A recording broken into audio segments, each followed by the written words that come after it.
everyone! Welcome back to the Project Awesome. So I'm back with a new product review at ngayon, ang i-review ko ay another supplement. So a few months ago, nag-try ako ng glutathione. So tinry ko yung snow caps na glutathione. Siguro nag-stop ako ng almost a month na hindi ako gumamit ng kahit anong glutathione. And then after that, nag-decide ako na magluta ulit. So nag-search ako sa BeautyMNL ng iba't ibang glutathione. Nakita ko nga yung Relumins. Ngayon, lagi ko rin siyang nakikita sa mga ads sa Instagram, sa Facebook. Hindi sponsored post ito. Binili ko talaga to. And hinintay ko talaga na umabot ako ng at least 2 months. Actually, magtatatlong buwan ko nang ginagamit to. Gusto ko kasi, pagka nagre-review ako ng mga glutathione, yung mas matagal para mas makita natin yung effect. Kumbaga, para mas matibay yung testimonial sa mga reviews ng ganitong mga klaseng supplement, lalo na yung glutathione. Kasi minsan, sa loob ng isang buwan, hindi mo pa makikita yung absolute result nun eh. So, kung gusto nyong malaman kung anong naging effect nitong Relumins Gluta-1000 sa akin, then please keep on watching.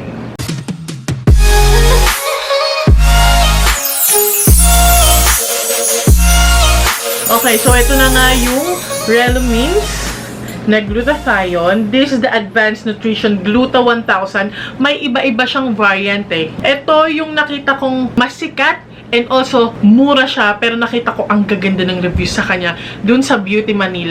And kaya ako nag-order sa BeautyMNL kasi mabilis ang transaction dun. Maganda yung experience ko sa kanila. Talagang nadi-deliver agad yung product. Anyway, so it says here that this is the Relumins Advanced Nutrition Gluta-1000 Reduced L-Glutathione Complex Maximum Sustained Increase of Serum Glutathione. It says here, this gives a maximum sustained increase of serum glutathione to provide a wide range of health benefits. Ayan. This cost 999 pesos. Isa sa pinakamurang glutathione na nakita ko. So, itong bote na to, 60 vegetarian capsules na yung laman niya. And ito, even though 60 capsules siya, good for 1 month lang to kasi twice a day yung recommended dosage niya. Okay? So, nung nag-try ako ng snow caps before, ang sabi doon, take 1 capsule per day. Pero may nabasa din ako kasi na pag mas malaki ka, pwede mong dalawahin yung capsules dun sa snow caps. Pero dito, talagang naka-indicate, do not exceed recommended dose. So, natakot ako na mamaya pag dinoble ko yung mga pag-inom dito, eh baka may mangyari sa liver ko or whatever since it's an antioxidant, diba, yung glutathione. So, sinunod ko na lang talaga yung 2 capsules per day lang talaga. Pero sabi dito, pregnant or nursing mothers, children under 18, and individuals with known medical conditions should consult with a physician before taking. So, hindi nila sinabing bawal. Pero, ang sinabi nila, magkonsulta muna kayo sa mga doktor nyo or sa mga physicians nyo. Okay? Nagkakaintindihan ba tayo? And this is actually FDA approved. Gluten-free itong Relumins na to. GMO-free, no animal product siya. So, ayun nga, vegetarian siya. Vegan product itong glutathione na to. So, itong glutathione na to ng Relumins na to, meron na din siyang kasamang alpha-lipoic acid and rose hips. So, maganda na meron ng alpha-lipoic acid and rose hips tong glutathione na to ng Relumins kasi yung mga components na yon mas nai-improve niya yung pag-absorb ng glutathione sa katawan mo. Parang vitamin C, diba? Kasi sabi nila, kapag ka nagtitake ka ng gluta, mas maganda na mag-take ka rin ng vitamin C kasi mas mapapabilis or mas mapapaganda yung absorption ng glutathione sa katawan mo. So, ganun lagi yung ginagawa ko. Basta nagtitake ako ng glutathione, meron din akong vitamin C. Yung dalawang unang bottle ng Relumins na tinake ko, sa BeautyMNL ko binili.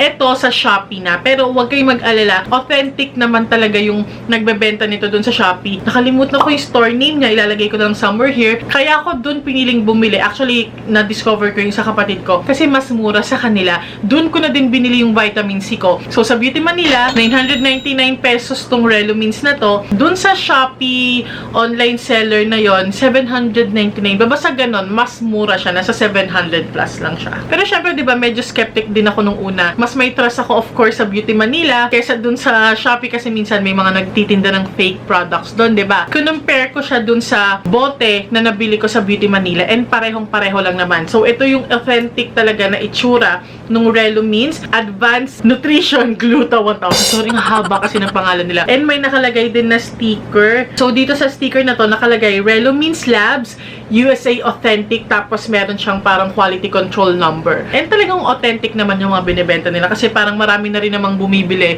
dun sa seller na yun sa Shopee. So, nung binasa ko yung mga reviews sa BeautyMNL, yung mga short reviews dun, ang madalas na nakikita ko, gusto nila yung product, pero mabagal daw yung effect ng pagputi. Ang nakikita lang nila, after a week or 2 weeks, nakikita nila nagiging glowing or healthy looking lang yung skin nila, pero yung whitening effect niya, mabagal daw yung dating, which is okay lang para dun sa mga nagre-review na yon. So, nung tinake ko na siya, ayun din yung napansin ko. Hindi ka agad puputi dito sa Relumins Gluta-1000 na to, pero parang after 2 weeks lang, makikita mo talaga, alam mo yung parang ang glowing at ang blooming mo. Bukod sa gumagamit ka pa ng skincare, inaalagaan mo yung balat mo using skincare products, pero yung tinake ko to, parang iba yung glow ng skin mo. Alam mo yung parang healthy ka inside, ganon. Glow from within. Blooming ka lang every time nagigising ka, basta dapat continuous yung gamit mo. Pero yun nga, yung whitening effect niya, hindi ko agad nakitaan ng effect. Fast forward na after a month na ginamit ko siya, medyo nakikita ko namang naglalighten ng konti yung balat ko. Pero still, hindi pa rin ako talaga yung pumuti ng bongga. So, nung second month na, mas nakikita ko na, naglalighten nga yung balat ko. Pero ito yung downside niya. Parang yellowish yung dating ng balat ko. So, parang medyo nabother ako. Hala, sabi ko, bakit parang naninilaw ako? Ano nangyayari? Inisip ko baka dahil sa buhok ko kasi nag-blonde na ako nun. Pero hindi tinitignan ko talaga, pati yung pictures ko, pinagko-compare ko. Parang madilaw yung pagkaputi ko. Sabi ko, bakit ganon? Siguro mga ano yon, pang 6th week ko na. So, 1 month and 2 weeks ko na nun na nagtitake nitong Relumins.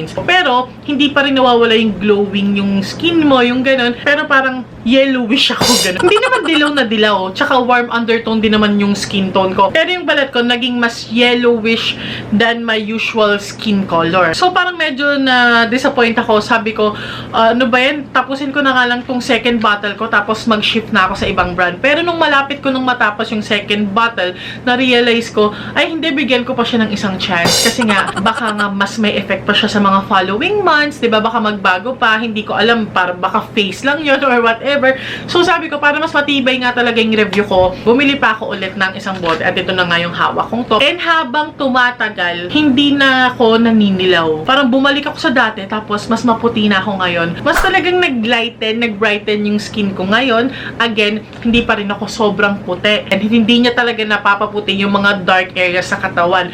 Pero, nag-lighten yung buong katawan ko, hindi lang yung face ko. Nakikita ko rin kasi dito sa leeg ko, sa arms ko, even yung legs ko, pumuti siya. So, ayun, hanggang ngayon, tinutuloy-tuloy ko naman siya. Okay naman siya. Hindi pa rin nawawala yung glowing effect niya sa skin ko, yung illuminating effect niya sa skin ko. Although, nagkakaroon pa rin ako ng breakout katulad ngayon, especially pagka it's my time of the month. Pero, hindi na ako laging nagkakaroon ng pimples. Nakakatulong talaga yung mga glutathione. Kasi nga, diba, antioxidant sila. So, nakakatulong sila na labanan yung mga toxins sa katawan mo. Okay, so dito naman sa packaging niya, kapag binuksan mo, ayan, meron siyang seal, tsaka meron siyang cotton. Nilalagay ko siya kasi sa pill box. Kasi, sinasabayan ko na din ngayon ng, bukod sa vitamin C, sinasabayan ko na din ng collagen. Pero nung una, hindi ko siya ginamitan ng collagen. So, sure ako, kahit na walang collagen, na meron na talaga siyang glowing and healthy looking effect sa skin mo, kahit yung Relumins lang. Pero ngayon kasi, yun nga, nagko-collagen ako para mas maganda yung effect. Kasi, you know, we're not getting any younger. Ito yung Relumins. Ayan lang yung itsura niya. Ayan, puting capsules.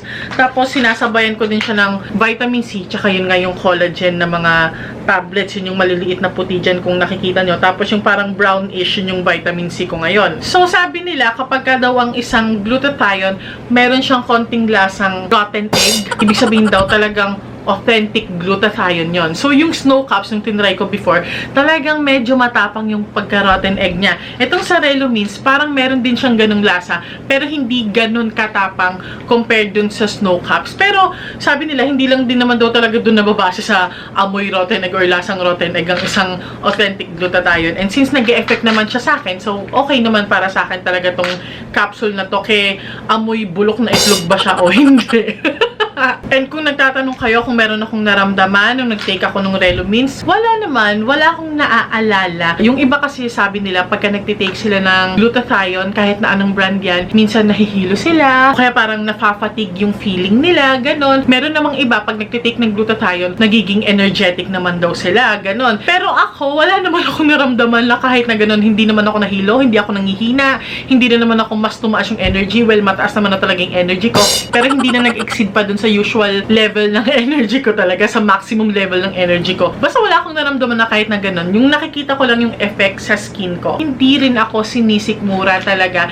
Kahit nasabayan ko siya ng vitamin C, kahit sabayan ko siya ng collagen, hindi ako sinisikmura. Wala akong nararamdaman na kahit na ano sa katawan ko. Basta dun ko lang nakikita yung effect niya sa skin ko. So, since sabi dito, twice per day mo siya ititake. Yung iba, ang ginagawa nila, isang beses sa umaga, isang beses sa gabi.